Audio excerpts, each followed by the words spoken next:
kita dalam diri itu punya marwah diri. Semua yang punya marwah harusnya menjaga harga diri.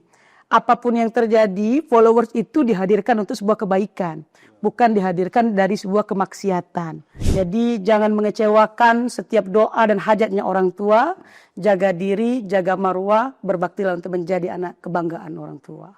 Jadi jauh-jauhlah dari pergaulan bebas. Karena semakin kita mendekati pergaulan bebas, disitulah bermulanya sebuah kehancuran untuk keluarga kita. Karena netizen suka bertanya nih, kenapa belum menikah? Sedangkan pendidikan sudah begini, sudah begini, sudah begini. Sebenarnya begini, pernikahan itu tidak ada yang tidak menginginkan. Betul. Semua kita menginginkan, hanya saja kami ini sedang menjalani proses takdirnya Tuhan. Dari seluruh dunia yang sudah hadir di UIN Raden Fatah.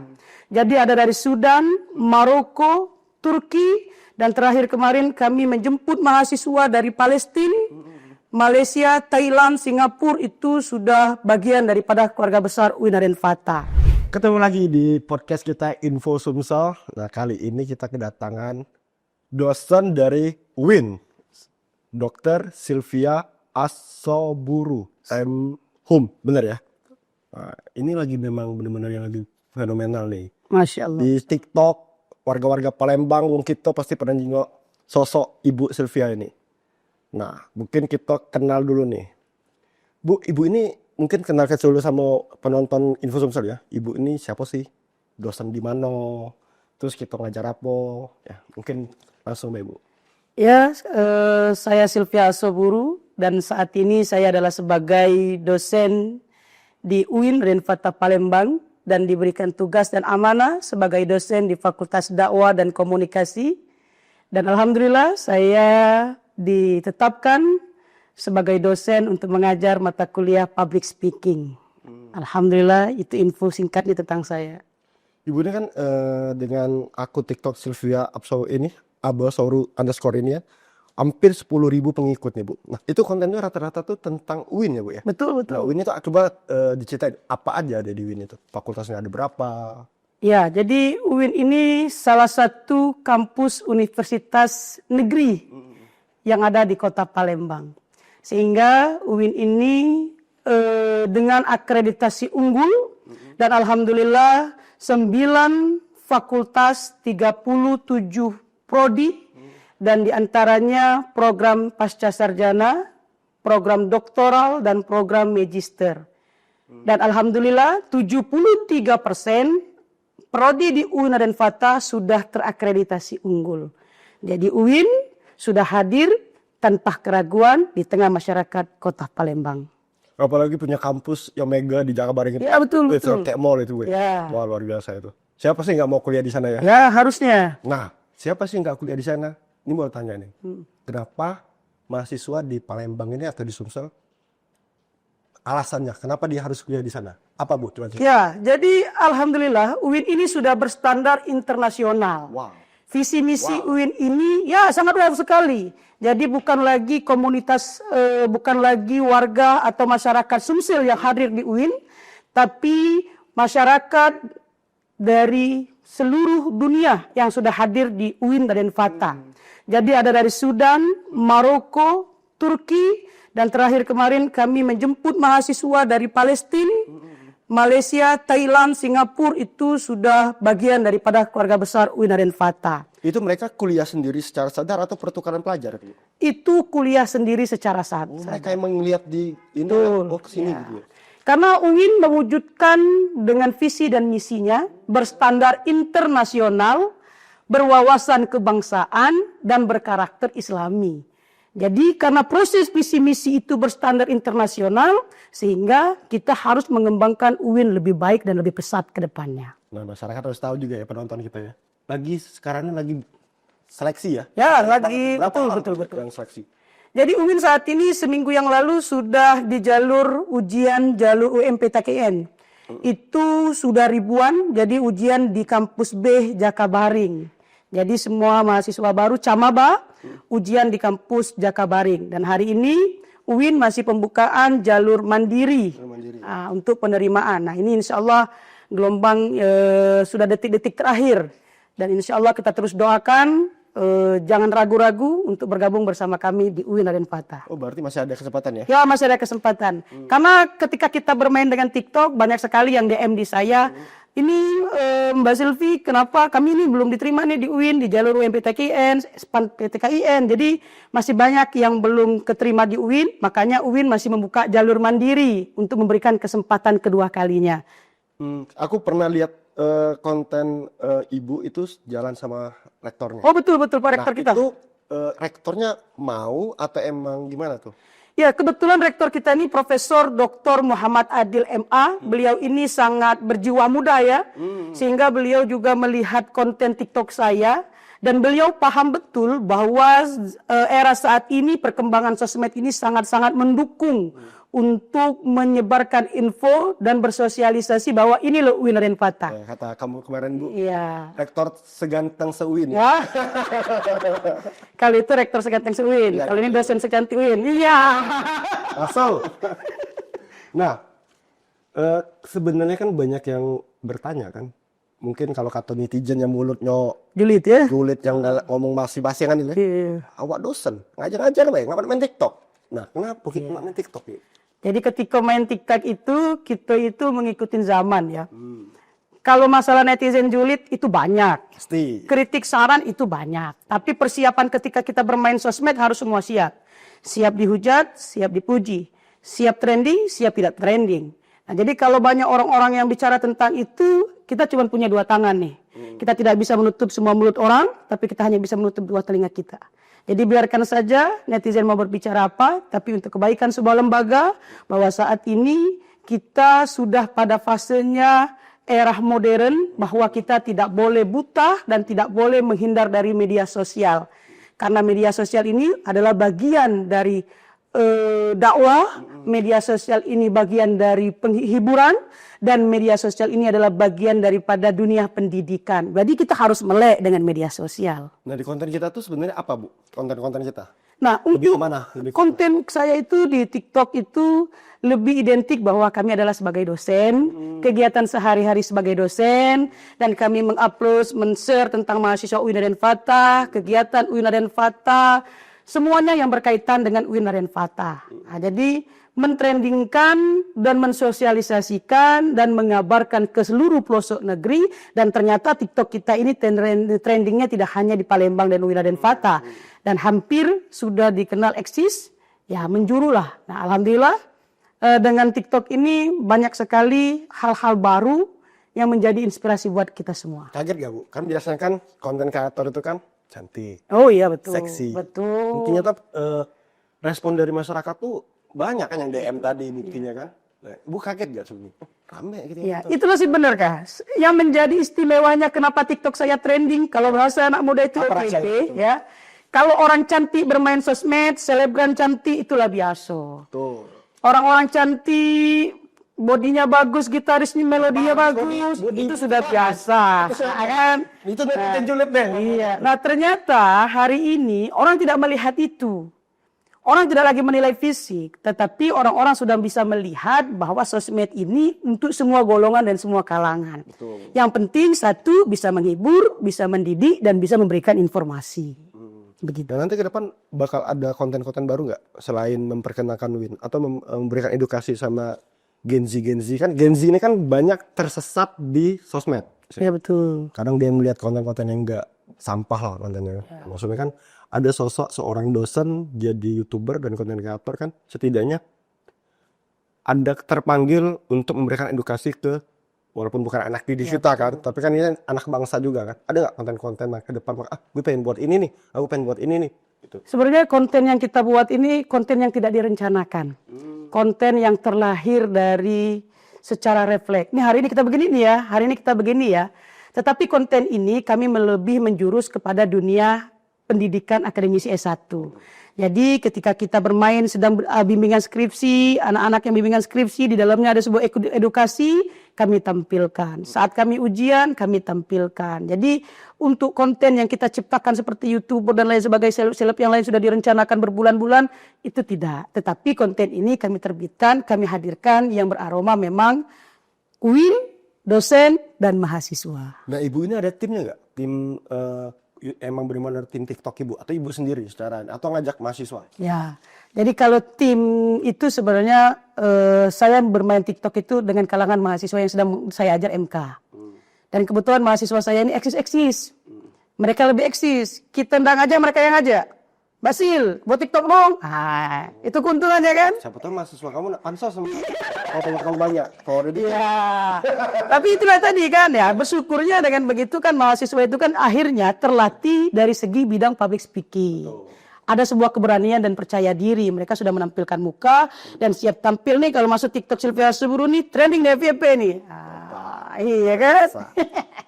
tipsnya bisa trending itu apa nih? Mungkin kepada penonton yang pengen jadi YouTuber. Nah, untuk trending itu sebenarnya tidak bisa kita rencanakan. Ya, jadi trending itu tidak bisa kita rencanakan, meskipun didoakan sekalipun trending itu hanya milik alam yang bisa menyampaikan. Karena trending itu tidak bisa kita catat dan tidak bisa kita ungkapkan trending itu, tetapi saya pesankan bahwa ketika bermain sosmed, siap trending, siap untuk tidak trending. Tetapi ketika di dalam sosmed sudah trending, maka jangan lalaikan bahwa algoritma sosmed itu setiap hari selalu berputar. Harus aktif, harus intens, percaya diri saja. Karena paling tidak dengan kita aktif di sosmed, kita dikenal orang banyak, sedikit banyaknya kita sudah membangun personal brand kita. Nah itu pada saat awal mula main TikTok itu jadi iseng atau memang pengen rencana aku pengen fokus konten juga nih atau emang iseng awalnya iseng? Nah ini yang menarik, main TikTok ini sebenarnya sekedar iseng. Awalnya iseng? Iya, karena semulanya saya ini kan cantik. Cantik. Ya kan, mata batin. Dan nggak pernah tahu kalau trending. Jadi iseng karena kita ini suka seru-seruan. Tahun berapa mulai? Baru ini 2024 saya aktif. Berapa? Awal tahun. Oh, baru juga terus. Baru. Nah bersyukurnya tuh begitu, baru. Pas ramenya tuh di konten apa tuh? Rame saat saya punya orang tua ini ibunya sakit-sakitan. Jadi saya di rumah sakit 2 bulan penuh. Dan kebetulan mahasiswa saya di kampus datang pagi, lalu pulang ke rumah sakit, datang lagi ke kampus untuk absen. Dan ternyata mahasiswa bilang ada ketika itu, Mbak kami nak daftar ujian, mohon bantu kami, mohon ini kami nak daftar ujian. Di mana Mbak kami temuin. Dan karena mahasiswa tahu mamaku sakit 3 bulanan gitu ya, 2 bulan lebih di rumah sakit umum. Akhirnya aku bilang rumah sakit umum di sebelah UIN, kalau memang sudah mendesak bolehlah saya tunggu di pos satpam UIN ya, di pos satpam rumah sakit ya. Datang 3 mahasiswa. Dan ternyata ada teman-temannya yang bimbingan skripsi. Oh, pada saat itu konten bimbingan skripsi di rumah sakit. Rumah sakit itu. Iya. Oh, di situ akhirnya masyarakat lihat ini walaupun ini sakit tetap sebenarnya sama-sama masa depan kan. Iya. Mereka kan bukan butuh masa depan kan. Betul. Di situ ya Rami ya. Iya, itu berarti, asal mulanya. Rami berarti lebih ke ibu juga tuh rame itu maksudnya tentang aktivitas ibu sebagai dosen itu ya. Itu rame tuh berarti kan. Iya, jadi memang kegiatan saya sebagai dosen makanya di sosmed itu semuanya berbau tentang ketulusan. Ketulusan seorang dosen itu ya. Harus, jadi dosen itu harus tulus, harus siap. Ini dari kabar burung yang aku dengar nih. Iya betul. Tweet. Burung mana itu? Dia ngomong itu masih single.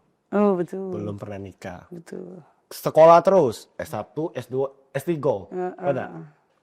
Belum ada. Iya betul. Kenapa fokus dengan itu sedangkan lupa dengan menikah? Karena kan orang kan kadang kita fokus dengan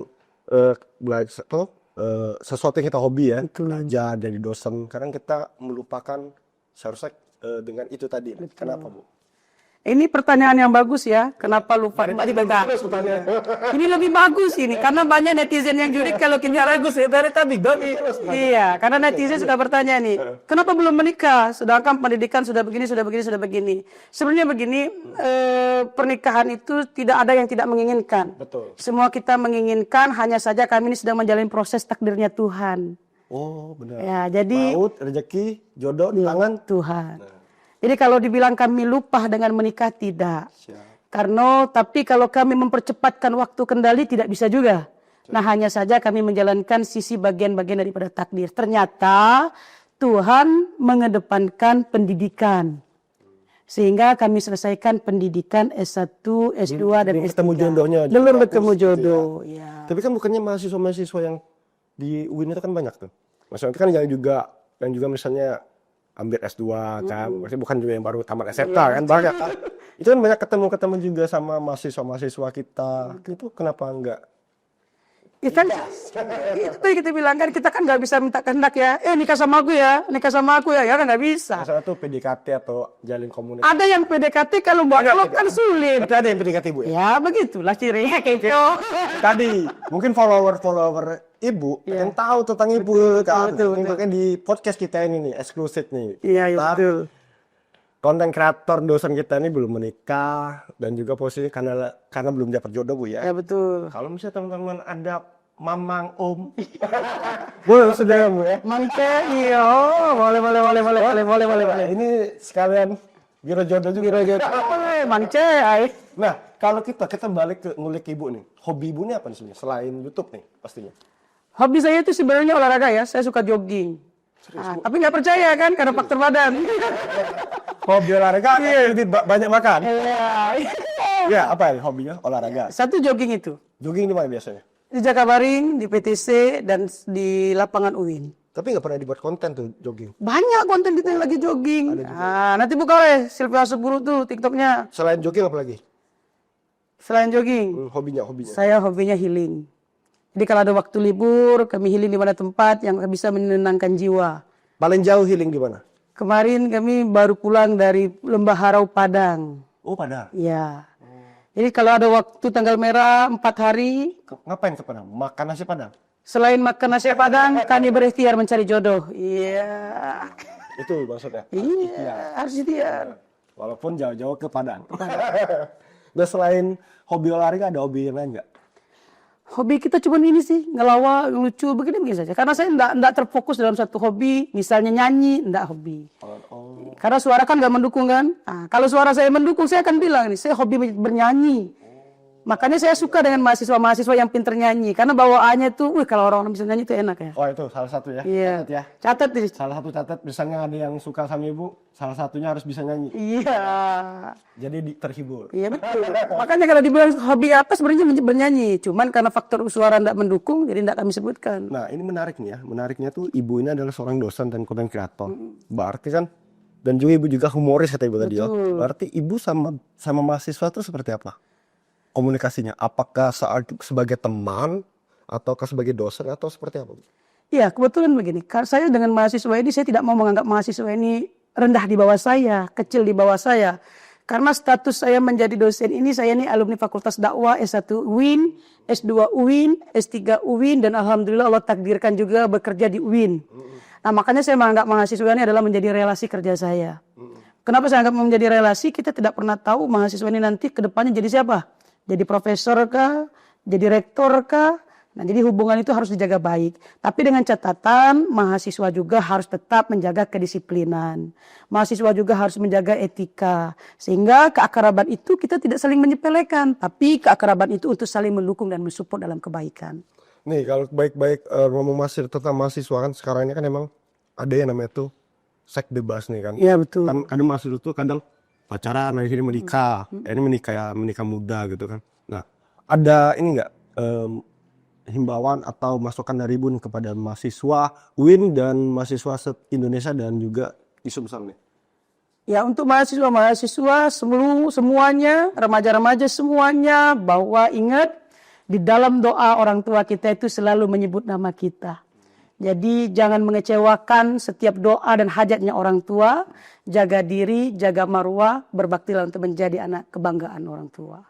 Jadi jauh-jauhlah dari pergaulan bebas. Karena semakin kita mendekati pergaulan bebas, disitulah bermulanya sebuah kehancuran untuk keluarga kita. Iya, rata-rata kan di TikTok kan banyak kan nongkrong. Jadi orang-orang yang suka anak TikTok tuh kan memang akhirnya terjebak dari situ kan. Jadi mereka kuliah, tapi banyak yang namanya terjebak di pergaulan bebas tadi kan.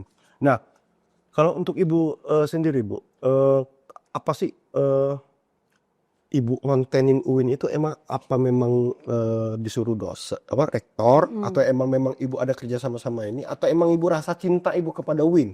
Oh jelas. Jadi saya itu konten tentang UIN itu bentuk rasa cinta saya sama UIN. Alma maternya ya? Alma mater, karena saya menjaga nama baik alma mater tercinta. Satu, selain saya sebagai dosen, saya ini sebagai alumni UIN. Jadi bagian abdi saya, bagian bakti saya kepada negeri, totalitas saya sebagai dosen, saya abdikan untuk UIN. Jadi ya konten ini nggak ada endorse-nya, nggak ada apa-apanya, nggak ada endorse. nggak ada endorse ya. Bukan karena disuruh ini murni, Iya. royal, Murni loyal. amateur. Alma mater. Jadi kalau ditanya masalah pendidikan, S1 aku kan alumni UIN, Betul. S2 UIN, S3 UIN. Ini untuk menjawab netizen. Iya. Bu, ini pasti dibayar oleh Wih. Oh, enggak. Kan jadi kita buka kan di sini. Buka apa sih, Lan? Kita buka-buka Nggak ada. apapun kita buka. Nggak Ini ada. bukan dibayar. Bukan. Memang murni untuk Win dan memang Ibu mensuarakan bahwa memang kampus Win itu memang bagus ya. Itu ya. Daripada kita salah pilih kampus ya. Buktinya saya selesai sampai S3 di Raden Fata kok. Iya kan? Iya, itu salah satu alumni beliau. Iya. Langsung promosi nih. Jadi alumni UIN tuh. Nah, kalau menurut Ibu sendiri nih, dengan kondisi kita hari ini kan, apa sih yang harus Ibu lakukan di sosmed nih kan? Karena kan Gen Z kita kan banyak main sosmed kan.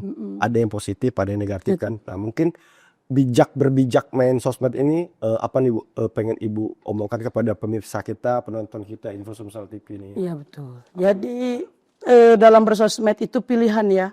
Karena sosmed itu dilihat orang banyak, ditonton orang banyak. Yang kadang orang-orang yang menonton kita tuh orang yang gak kita kenal. Betul. Jadi jangan pertontonkan kemaluan kita untuk merendahkan diri kita. Harusnya ditontonkan untuk kebaikan dan menebarkan kemanfaatan. Nah memang saat ini lagi-lagi kita katakan kadang-kadang sosmed ini tergantung individu. Dia menebarkan kemanfaatan atau kemudaratan. Nah, yang kita harapkan hadirnya Sylvia Asuburu dalam sosmed TikTok ini memberikan warna kebaikan untuk bisa dicontoh oleh Gen Z saat ini. Tidak menjadi konten-konten yang menjadikan hiburan sampah untuk ditonton. Dalam tanda kutip, kenapa sampah justru mencederai misal yang lain-lain yang harusnya tidak boleh ditonton oleh halayak. Nah, contoh yang sering terjadi adalah kemesraan yang harusnya sebelum muhrim tapi sudah ditontonkan oleh halayak. Betul. Nah, itu kan sebenarnya mempamerkan diri sendiri. Ya sepacaran mereka kis-kisan. Nah, suap-suapan di depan. Iya. Gitu. Psikologi. Iya, boleh. Gen Z kita nih untuk dapat follower buka baju sedikit. Follower banyak, seksi-seksi. Nah, Ibu sebagai konten kreator tuh menyikapnya gimana, Bu? Lagi-lagi kita bilang ya, bahwa gimana ya, kalau kita menyikapi itu semua kita tidak bisa banyak mengkritisi ya. Tetapi tadi kita dalam diri itu punya maruah diri. Semua yang punya maruah harusnya menjaga harga diri. Apapun yang terjadi, followers itu dihadirkan untuk sebuah kebaikan. Bukan dihadirkan dari sebuah kemaksiatan. Kalau istilah kita bahasa Palembang ngomong sama mereka ini adik-adik kita ya. Kamu tuh main TikTok itu dijingok mamang kamu. Namurat kalau saya jingok mamang kamu. Iya, benar. Itu kan TikTok ini kan luas. Iya, luas. Betul. Oke, kayaknya kita ngobrol tadi asiknya ya. Betul. Wah gila, luar biasa. Udah nyangko ketemu artis TikTok Palembang di kantor kami ini. Sama, kayaknya tidak nyangko juga ketemu Wong Jerman di sini. Oke, mungkin ini pemirsa kita terakhir untuk ketemu Ibu ini mungkin ada closing statement untuk pemirsa kita dari Ibu. Ya, karena kita dosen UIN Raden Fata, harapan kita adik-adik semuanya tidak meragukan dirinya untuk bergabung di UIN Raden Fata. Karena semakin hari semakin pesat dan semakin berkembang untuk kebaikan nusa dan bangsa. Ya bergabung bersama kita di UIN Raden Fata. Oke, makasih. Mungkin itulah saya Wolen dan Ibu dosen kita Catet Jilita ini mengucapkan pamit. Assalamualaikum warahmatullahi wabarakatuh.